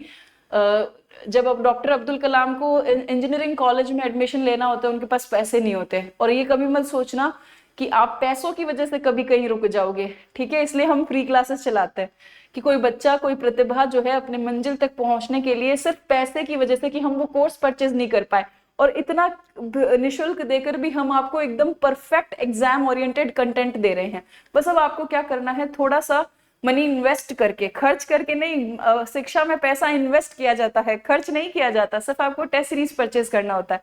तो जो कलाम है, वो इंजीनियरिंग कॉलेज जाने के लिए पैसे नहीं होते, तो इनकी बहन जो होती है, जो सबसे बड़ी बहन जो इनके लिए माँ जैसी है, वो अपने गहने गिरवी रखती है और फिर पैसे लाती है, फिर अपने पति को देती है, बोले जाओ कलाम का एडमिशन करा लो, और फिर फाइनली कलाम का एडमिशन हो जाता है। फिर कलाम को बाद में, बहुत बाद में पता चलता है कि भाई मेरी बड़ी बहन ने मेरे लिए ये काम किया। कलाम की सबसे बड़ी बहन और कलाम के सबसे बड़े बहनोई जो हैं, वो कलाम को अपने बेटे की तरह रखते हैं। और फिर जब कलाम को पता चलता है कि भाई मेरी बहन ने इतना बड़ा सेक्रीफाइस किया, तो जब वो उनका पहला सैलरी आता है, तो वो उनको क्या गिफ्ट करते हैं वापस? गहने बनवा के देते हैं, तो बहन की आंखों में आंसू होते हैं। और जब कलाम और ज्यादा प्रगति करते हैं तब कलाम सबसे पहले किसे याद करते हैं? हमेशा अपनी माँ से भी पहले अपनी बहन को। तो विंग्स ऑफ फायर में वो सब कुछ लिखा है उन्होंने जो उनकी जिंदगी में घटित हुआ है, बचपन से लेके राष्ट्रपति बनने से पहले तक का। और कैसे उन्होंने अपना पहला जो है रॉकेट लॉन्च किया था, वो फेल हो गया, पूरे फोटोग्राफ सहित सब चीज बताई हुई है। तो डॉक्टर एपीजे अब्दुल कलाम, अच्छी बुक है, कभी कंपटीशन से मुक्ति मिले तो पढ़ना जरूर। हाँ, 2011 की जनगणना के अनुसार भारत की साक्षरता दर, आंखें खोल लेना, ठीक है, भारत की साक्षरता दर पूछी है 74.04 है भारत की साक्षरता दर। उसमें भी आपको याद रखनी है जो पुरुष साक्षरता दर है, कौन सी पुरुष साक्षरता दर है वो कितनी है ये भी पता कर लेना। तो पुरुष साक्षरता दर इंडिया की 2011 के अनुसार बेशक ज्यादा ही होगी, कितनी होगी? 82.14, ठीक। और महिलाओं की भी याद रखना, महिलाओं की लिटरेसी रेट इंडिया में कितनी है 2011 के अनुसार, ये भी अभी देख लो, ताकि वहां पे ये छोटे छोटे पॉइंट है, कई बार सिंपल है रिवीजन में नहीं आते तो हमारा रह जाता है। 65.46%, ठीक। चलो, महिला क्रिकेट विश्व कप 2025 की मेजबानी कौन सा देश करेगा? तो आपका कौन सा देश ये मेजबानी करने वाला है? तो ये करने वाला है आपका भारत, ठीक। आगे चलते हैं। फिर देखो, भारतीय नौसेना के लिए जो छठी पनडुब्बी निर्माणाधीन है उसका नाम क्या है? तो उसका नाम है वागशीर, आईएनएस वागशीर। कलवरी बन चुकी है, खंडेरी भी बन चुकी है, वेला भी बन चुकी है, अब कौन सी बन रही है? वागशीर। और आपने क्रोनो में पढ़ा होगा इंडिया का करंट अफेयर्स में कि वागशीर जो है वो देश को समर्पित कर दी प्रधानमंत्री ने, है ना। आईएनएस सूरत, आईएनएस वागशीर जो है वो समर्पित कर दिए गए हैं। हाँ, तो अब हमारा इंग्लिश का टाइम हुआ है, 2 मिनट दो, पानी पी के हम क्या करते हैं, फिर से इंग्लिश को जो है वो शुरू करेंगे।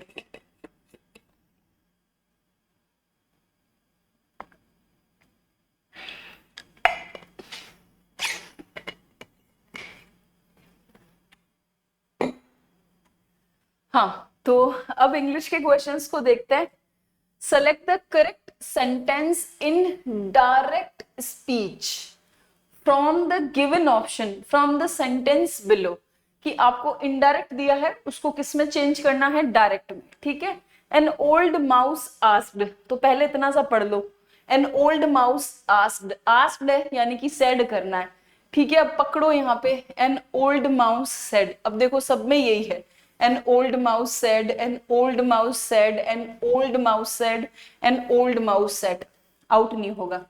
आगे पढ़ते हैं। Who would bell the cat, अब देखो क्या है आगे, who would bell the cat. अब हमें पता है कि सेड के बाद हमें कॉमा लगानी है, लगा दी, फिर हम WH वर्ड को WH वर्ड के जैसे ही क्या कर देंगे, वापस से लिख देंगे हु, पीछे क्वेश्चन मार्क लगेगा। अब देखो सब जगह क्वेश्चन मार्क लगा रखा है, ठीक है। हु वुड को हमें चेंज करना होगा, किस में चेंज करना होगा? विल में। तो who will bell the cat, तो सिंपल होगा, an old mouse said who will bell the cat, पीछे क्वेश्चन मार्क फिर इन्वर्टेड कॉमा। तो फर्स्ट जो भी आंसर देगा उसका क्या होगा? करेक्ट। कैन नहीं आएगा क्योंकि वुड है तो उसको आप कैन में कन्वर्ट नहीं करोगे, वो वुड विल में चेंज होगा। ओल्ड माउस वुड हैव नहीं होगा, विल हैव भी नहीं होगा, सिंपल विल आएगा, ठीक है। Choose the form the option a suitable word for the expression given below, मतलब आपको ये पढ़ना है और बताना है इसका सही आंसर, सही शब्द क्या होगा।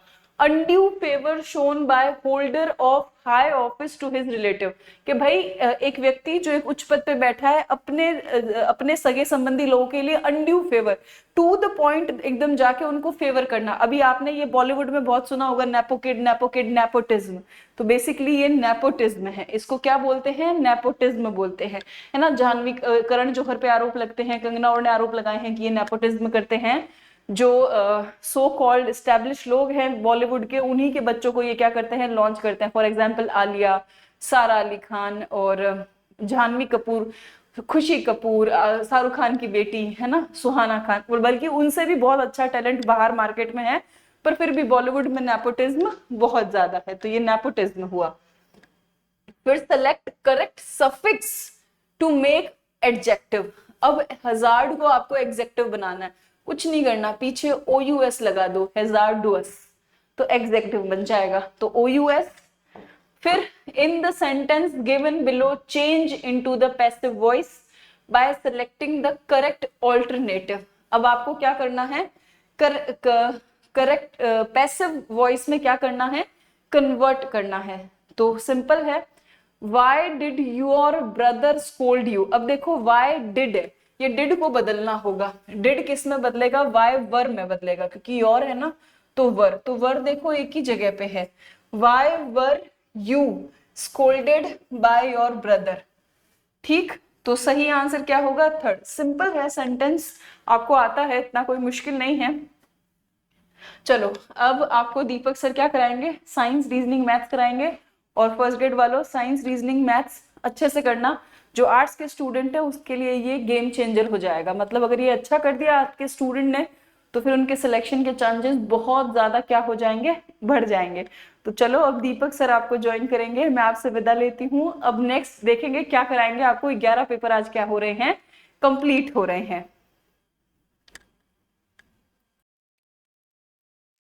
चलिए अब बात करते हैं साइंस रीजनिंग और मैथ के ऊपर कि जो क्वेश्चन आए थे वो किस तरीके से अपने को सॉल्व करने थे और क्या अपने को वहां पर अप्रोच रखनी थी, उसके बारे में अपने बात करेंगे।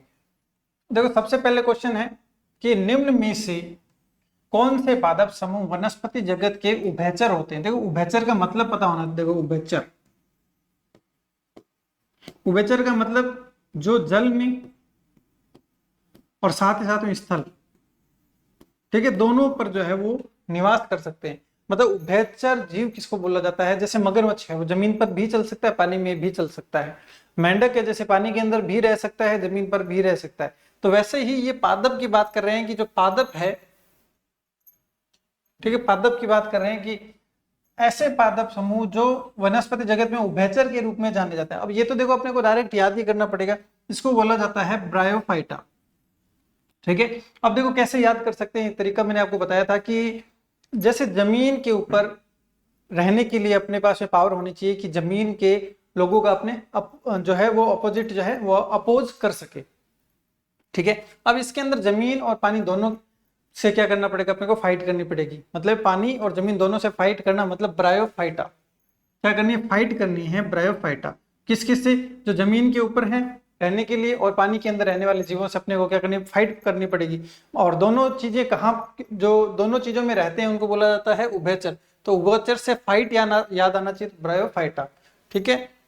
उसके बाद में देखो स्कूल व्याख्याता प्रतिभा खोज परीक्षा जो है, ये जो है इसके अंदर देखो फर्स्ट पेपर रखा जाएगा जो जीके का है, मतलब कि जो जीके पार्ट है हिंदी इंग्लिश सब जो मिला के है, और एक पार्ट होगा सेकंड पेपर जो कि हिंदी का अपने ऑर्गेनाइज करवाया जाएगा, ठीक है। इसके लिए अगर आपको ये पेपर देना चाहते हैं तो ये जो है आपको ऐप के ऊपर इसके अंदर रजिस्ट्रेशन करना पड़ेगा। ऐप कैसे इंस्टॉल करोगे, प्ले स्टोर पे जाएंगे और वहां से एनडीसी क्लासेज जो है वो अपने इंस्टॉल करेंगे, ठीक है। अब इसके अंदर देखो सेंटर कहाँ कहाँ रखे गए, बीकानेर है, सूरतगढ़, बाड़मेर, नौहर, जोधपुर, जयपुर, ठीक है। फिलहाल जो है इन जगह पर सेंटर रखे गए हैं, ठीक है। अगर आप डायरेक्ट स्कैन करना चाहते हैं तो इसका स्क्रीनशॉट लेना और इसको जो है वो स्कैनर से स्कैन कर लेना, डायरेक्ट आप जो है पेमेंट वाले लिंक के ऊपर पहुंच जाएंगे।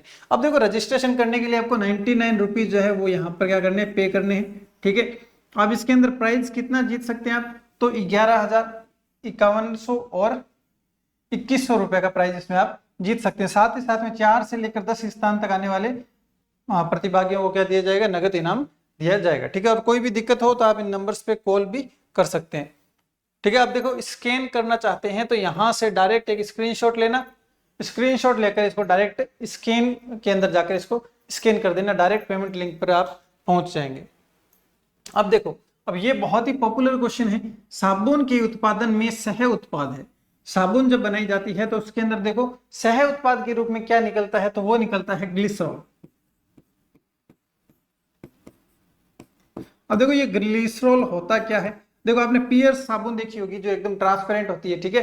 पियर्स साबुन मतलब जो पियर्स साबुन होती है वो किससे बनती है, ग्लिसरॉल से बनती है, मतलब कि साबुन के सह उत्पाद के रूप में वो हमें प्राप्त होती है। उसको ये क्या बोला जाता है, ग्लिसरॉल की साबुन।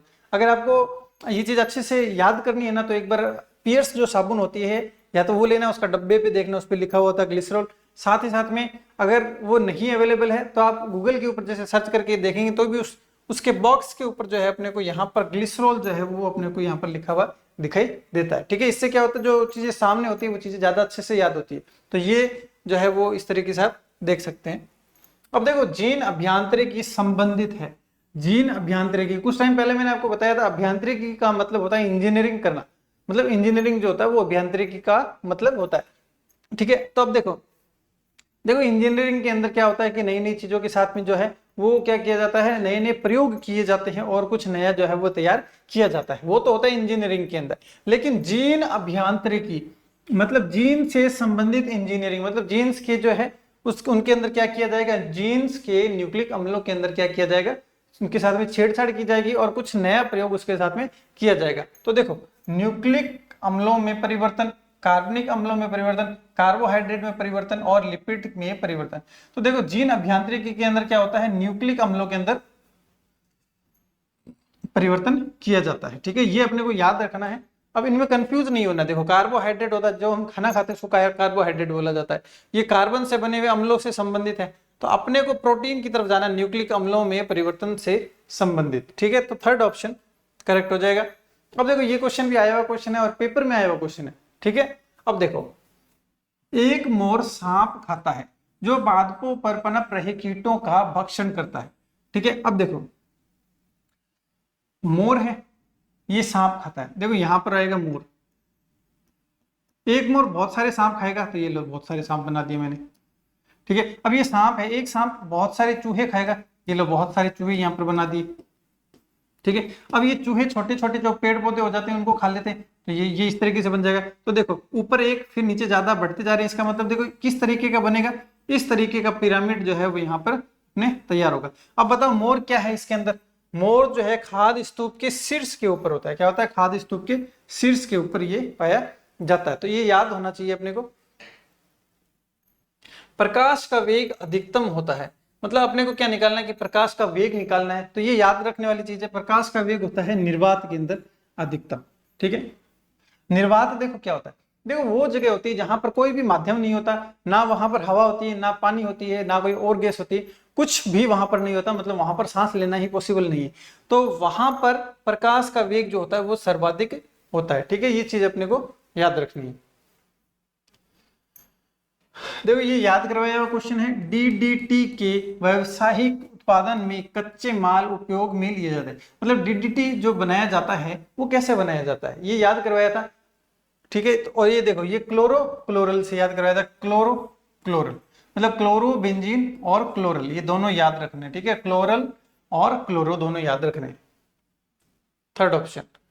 ठीक है, उसके बाद में देखो बीटी पादप, ये भी पेपर में आया हुआ क्वेश्चन प्लस अपने प्रीवियस ईयर जो क्वेश्चन करवाए थे उसके अंदर ये आया हुआ क्वेश्चन है। ठीक है,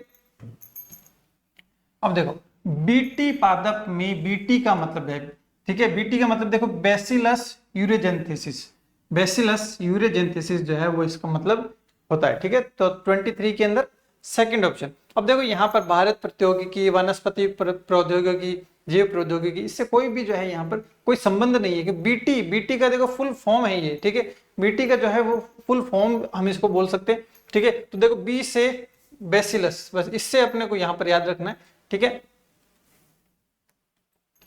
अब देखो यहां से कुछ जो क्वेश्चन स्टार्ट हो रहे हैं वो मैथ के क्वेश्चन आपके यहाँ पर स्टार्ट हो चुके हैं। देखो अगर एक क्वेश्चन आपका कंफर्म जो है वो ज्योमेट्री से आपको देखने को मिलेगा, यानी मेंसुरेशन से देखने को मिलेगा, तो जो आज का पेपर डिस्कशन हुआ है और साथ ही साथ में इससे पहले जो पेपर का हमने बात की थी, तो दोनों के अंदर जो है वो आयतन से संबंधित क्वेश्चन है। अगर वो मेन वीडियो अगर आप नहीं देख सकते और ये वीडियो के अंदर भी आप मन लगाकर सीखने की कोशिश करते हैं ना, तो आप क्वेश्चन यहीं से सीख जाएंगे, क्योंकि इनके अंदर फिक्स पैटर्न है क्वेश्चन का। ठीक है, अब देखो इसके अंदर क्या है, 10.5 सेंटीमीटर त्रिज्या का एक गोला पिघलाकर 3.5 सेंटीमीटर त्रिज्या में 3 सेंटीमीटर ऊंचाई वाले शंकु में ढाल दिया जाता है।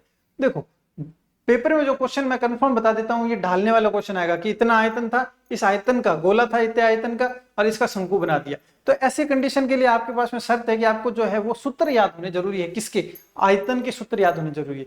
मतलब जब एक आकृति से दूसरी आकृति में ढाला जाता है तो सब चीजें भूल के बस आयतन के फॉर्मूले याद होने चाहिए। देखो कैसे, जैसे मैं एक बार आपको बता देता हूं कि जैसे गोला होता है, गोला, गोले का आयतन होता है 4/3 पाई आर क्यूब। ठीक है, शंकु होता है, ठीक है, पाई आर स्क्वायर एच 1/3। ठीक है, उसके बाद में देखो एक होता है सिलेंडर, सिलेंडर मतलब कि बेलन। ठीक है, ये होता है पाई आर स्क्वायर एच। बस इतना सा, ये 3 फॉर्मूले याद रखने हैं। ठीक है, अब दिमाग लगाना है साथ साथ में। ये कह रहा है कि 10.5 सेंटीमीटर त्रिज्या का एक गोला पिघलाया है, इसका मतलब पहले अपने को पता होना चाहिए कि इसका आयतन कितना है। ठीक है, फिर 3.5 सेंटीमीटर और 3 सेंटीमीटर ऊंचाई वाले शंकु में ढाल दिया जाता है। मतलब 2 फॉर्मूले लेंगे, पहले लगेगा गोले का, उसके बाद में किसका लगेगा, शंकु का लगेगा। अब देखो देखो गोले का आयतन, ठीक है, ये होता है 4/3 पाई आर क्यूब। ठीक है, अब ये देखो 4/3 पाई का पाई रहने दो, और आर देखो, आर कितना है 10.3। तो 10.3 को देखो, ये 10.5 को 21/2 भी हम लिख सकते हैं। ठीक है, तो यहां पर आ जाएगा 21/2 का पावर 3। अब इसको सॉल्व नहीं करना है। देखो, जब क्वेश्चन इस तरीके से होते हैं कि आयतन को इसमें ढाला जाता है, तो अपने को सॉल्व नहीं करना, क्योंकि वो बाद में आपस में कट जाते हैं। ठीक है, अब देखो उसके बाद में क्या है, और गोले का तो काम हो गया खत्म, क्योंकि पिघला दिया इसको। पिघलाने पे कितना सामान आया अपने पास में, ये इतना आया। ठीक है, अब इसका क्या बनाना है, अब इसके अपने को शंकु बनाने हैं। छोटे छोटे शंकु कितने बनेंगे ये बताना है। जैसे मैं आपको कहूं कि जैसे मेरे पास में 100 किलो चीनी है, 10-10 किलो के कितने जो है वो बोरी भरी जा सकती है। तो अपने क्या करेंगे, 100 किलो बटा में 10-10 किलो की भरनी है, तो 10 किलो का भाग लगा देंगे। तो अब क्या करेंगे, ये अपना वो 100 किलो है। ठीक है, अब एक शंकु का आयतन निकालते हैं। देखो देखो,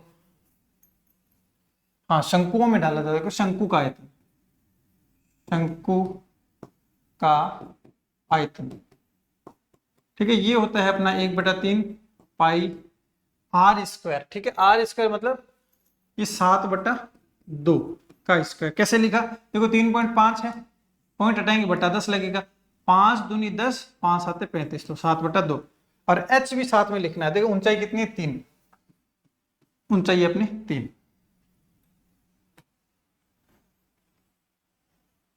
ठीक है, अब देखो, अब अपने पास में क्या आया है कि कुल टोटल इतना सामान है। ठीक है, और इस इतने ग्राम के सामान के कितने पैकेट पैक किए जा सकते हैं। अब देखो इसमें क्या पूछा है, इस प्रकार बने शंकुओं की संख्या ज्ञात करो। ठीक है, तो शंकुओं की संख्या ज्ञात करनी है। जैसे 100 किलो मेरे पास में गेहूं है, ठीक है, 10-10 किलो की बोरियां पैक करनी है। कितनी बोरियां पैक होगी, 10 बोरियां। कैसे पता चला, 100 के अंदर 10 का भाग लगा दिया, मतलब ज्यादा वेट बटा कम वेट। ठीक है, इस तरीके से पता चला। अब देखो इसके अंदर भी यही करेंगे।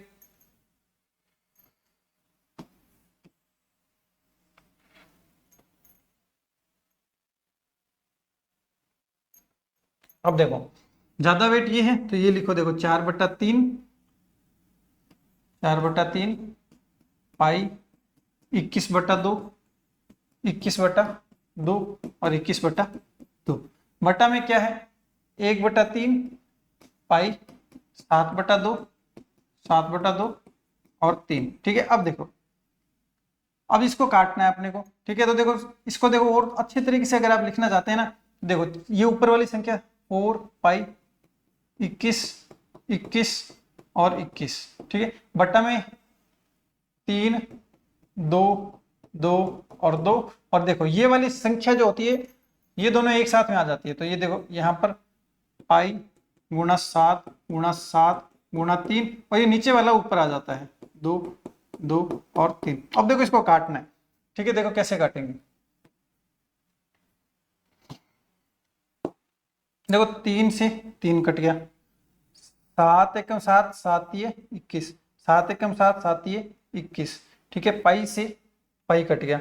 ठीक है, उसके बाद देखो 2 से 2 कट गया, इस 2 से ये 2 दूनी 4 हो गया, इससे ये कितना हो गया, ये 7 हो गया। ठीक है, तो देखो 3 3 9 दूनी 18, 18 7 कितना होता है, 126 होता है। ये हो गया 126, 126। देखो थोड़ी सी प्रैक्टिस हो जाएगी ना, तो बिल्कुल आराम से आ जाएगा। देखो ये वाला जो साइड है ना, ये वाले अपने को करनी नहीं है पेपर के अंदर। ठीक है, और अगर पेपर में करते हैं तो ये फॉर्मूला आपने नहीं लिखते यहाँ पर, ठीक है। तो इतना सा इन दोनों का केवल डिवाइड करना है और उत्तर आ जाएगा। और पेपर में पक्का 1% जो है इस टाइप का आएगा। ये 3 फॉर्मूले याद कर लेना और आपको पेपर में क्वेश्चन जो है वो देखने को मिल जाएगा, या तो शंकु का देखने को मिल जाएगा, गोले का, कोई आपस में मिक्स करके इस तरीके से अपने को क्वेश्चन देखने को मिलेंगे। अब देखो यहां पर एक 9 सेंटीमीटर भुजा वाले घनाकार लकड़ी के टुकड़े को 3 सेंटीमीटर भुजा वाले घनों में काटा जाता है। लकड़ी के टुकड़ों का सतह का क्षेत्रफल और नए बने घनों के संपूर्ण पृष्ठ का क्षेत्रफल। थोड़ा सा ध्यान से पढ़ना पड़ेगा। अब इसके अंदर अपने को जो है मतलब कि ढालने का काम नहीं हो रहा। ढालने का काम होता तो आयतन की बात करते, अब ढालने का काम नहीं हो रहा। अब यूं बोला जाता है कि 9 सेंटीमीटर है ये, ठीक है। 9 सेंटीमीटर भुजा वाला घनाकार, मतलब घनाकार है ये यूं समझ लो कि ये घनाकार है।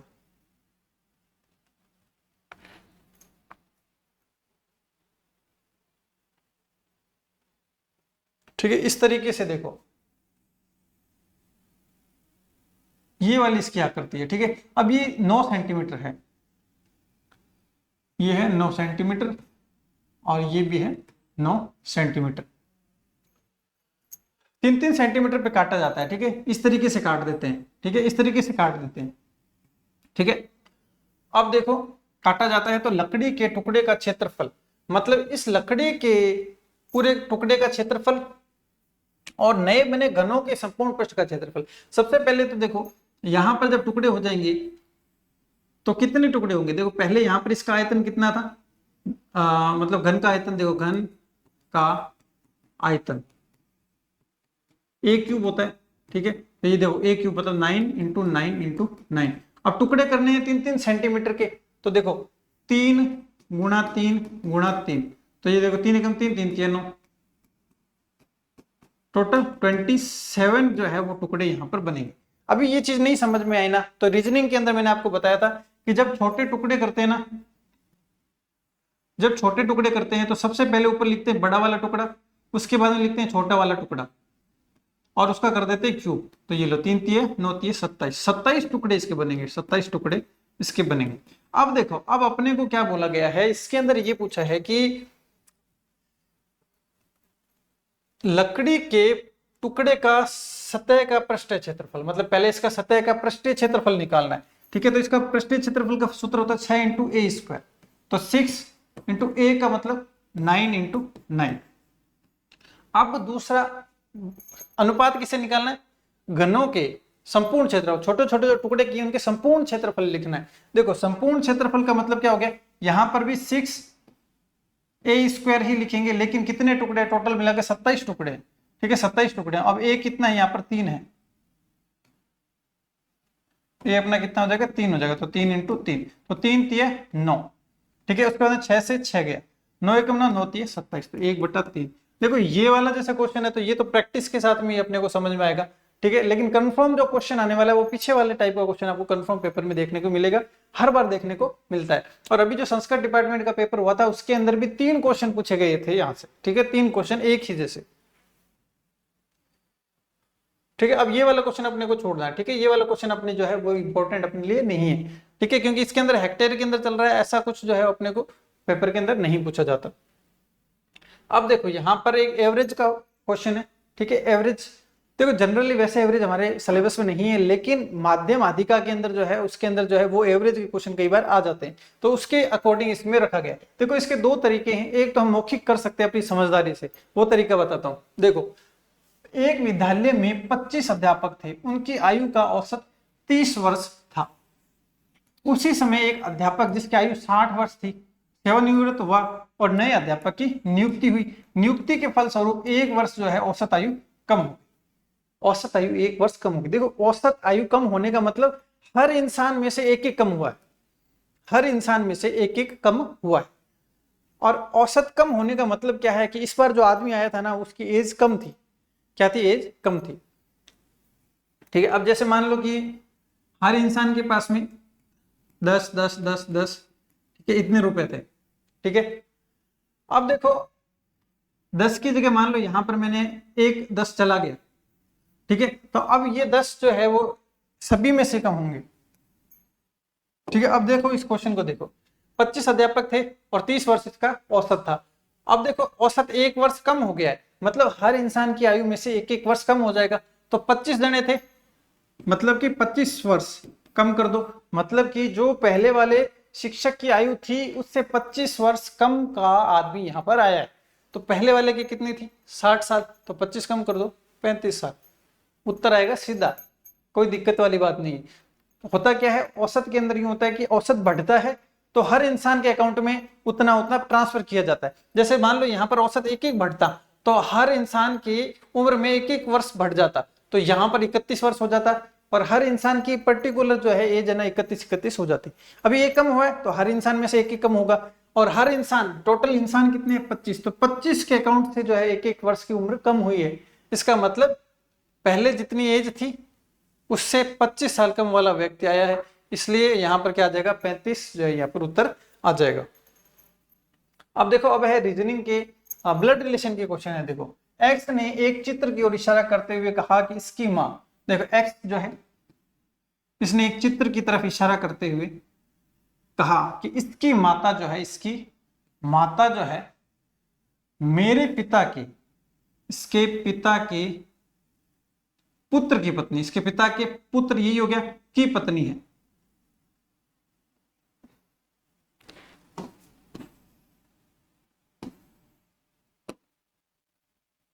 ठीक है, देखो की पत्नी है, पत्नी यहां पर बनेगी, ठीक है, ये यहां पर बन जाएगी इसकी पत्नी और ये बन जाएगा इसका पति। ठीक है, अब ये देखो वापस क्वेश्चन देखो, एक्स ने एक चित्र की ओर, एक्स ने इस चित्र की ओर इशारा करते हुए कहा कि इसकी जो माता है, इसकी जो माता है मेरे पिता के पुत्र की पत्नी है। मतलब ये और ये दोनों एक ही इंसान है। ठीक है, ये और ये दोनों एक ही इंसान है, और ये कौन है? ये इसका पुत्र है, तो इसका पुत्र यानी कि इसका भी पुत्र। ठीक है, अब देखो पूछा क्या गया है कि मेरे कोई भी भाई या बहन नहीं है। एक्स किसके चित्र की ओर इशारा कर रहा है? देखो एक्स है, एक्स इसके ये वाले चित्र की तरफ कर रहा था, तो ये इसका क्या है? ये इसका पुत्र हो जाएगा। क्या हो जाएगा? ये इसका पुत्र हो जाएगा। ठीक है, तो फोर्थ ऑप्शन जो है इस तरीके से सही हो जाएगा। देखो इसके अंदर चित्र को अरेंज करना पड़ता है, कैसे अरेंज करते हैं एक बार फिर से देखो। ये एक्स व्यक्ति था, यहां पर वो चित्र था। ठीक है, इसकी जो माता है ना, इसकी माता वो इसके पिता के पुत्र की पत्नी है। ये जो है ये पत्नी है, तो इसका पुत्र कौन है? ये व्यक्ति है। अब ये इसका पुत्र है तो ये इसका भी पुत्र होगा, क्योंकि ये तो इसका पति है। ठीक है, इस तरीके से अपने को करना है। अब देखो ये क्वेश्चन आता है यहां पर, ठीक है, रिक्त स्थानों की पूर्ति कीजिए। अब देखो ऐसे क्वेश्चन को कैसे करते हैं, सबसे पहले इन सारों को काउंट करना पड़ता है। काउंट करेंगे तो ये आएंगे टोटल 21। देखो 1 2 3 4 5 6 7 8 9 10 11 12 13 14 15 16 17 18 19 20 21। देखो यहां पर जो भी नंबर आते हैं उनको टुकड़ों में तोड़ने होते हैं अभाज्य संख्या में। देखो 21 है ना, 21 तो 7 ये 21, मतलब 7-7 के टुकड़े भी कर सकते हैं, 3-3 के टुकड़े भी कर सकते हैं। मैं एक बार 7-7 के टुकड़े इसके अंदर करता हूं। ठीक है, 7 से हो जाए तो ठीक है, नहीं तो फिर 3 के करके देखना। देखो 7 के टुकड़े करते हैं, 1 2 3 4 5 6 7, यहां पर एक लाइन खींच दो। 1 2 3 4 5 6 7, यहां पर एक लाइन खींच दो। अब देखो अब क्या है, ये आपस में सिमिलर से हैं। देखो इसके लास्ट के 2 अंक बी ए, इसके लास्ट के 2 अंक 2 बी ए, इसके लास्ट के 2 अंक बी ए, मतलब ये आपस में सिमिलर। अब देखो इसके लास्ट के 3 अंक देखो बी बी ए, इसके भी बी बी ए, तो यहां पर क्या आ जाएगा? ये बी आ जाएगा।